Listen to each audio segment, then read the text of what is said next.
दुलाराय बुहुम बिखायाव थानाय सुबुं माहारिफोरनि थाखाय दिनै बारग' एनडिएफबिनि जानानै जों दुखु फोरमायनो इच्छा खालामदों। थांनाय 2019 नि जानुवारिनि लास्टआव जि सिबिआइ कर्टआ रन्जन दैमारि सारखौ मोनसे राय दान खालामदोंमोन, जेरावनिखि लाइफ इमप्रिजनमेन्ट बिथांखौ होदोंमोन। बे लवार कर्टनि जाजमेन्टखौ मानिनानै लानो हाया होननानै जों बै समाव आफाद थानाय समाव जों एनडिएफबिफ्रा रन्जन दैमारि सारजों लोगोसे जायफोरा कनभिक्ट खालामजाबाय लवार कर्टजों बिथांमोननि केसखौ जोङो हाइ कर्टआव एपिल हियारिं जोङो खालामफिनदोंमोन आरो बेबायदिनो जुजियै एपिल हियारिं खालामनो जुजियै जोङो हाइ कर्टआवबो एपिल हियारिंखौ मोननो हादोंमोन आरो बिनि जाजमेन्टखौ जोङो गोलाव सम नेनानै थादोंमोन।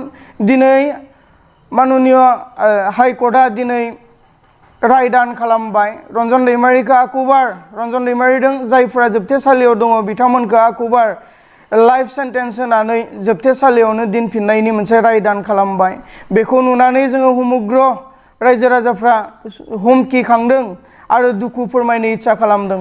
बे दुखु फोरमायनायखौ इच्छा खालामनो थाखाय आरो नुजासारहोनो थाखाय गाबोननि तारिखआव थामहिनबा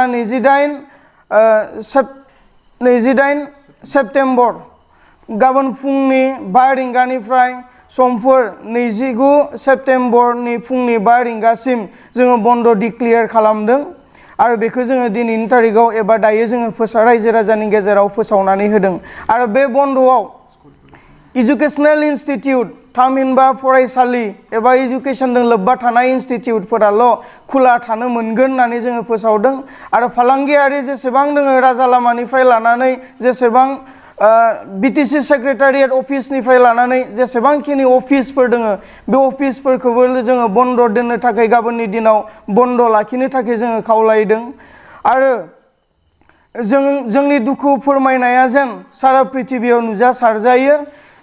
दिनै हाइ कर्टआ रन्जन दैमारि सारनि केसखौ जाजमेन्ट होनायनि आन्दोआव मा दङ जोङो प्रका खालामनानै बुंनो इच्छा खालामाखै, नाथाय जोंनि एडभकेट एबा वकिला बुंनाय बायदियै फोरमायनाय बायदियै हाइ कर्टआ जेबो रन्जन दैमारिखौ कनभिक्ट खालामथावना जेबो एभिडेन्स मोनाखैमोन।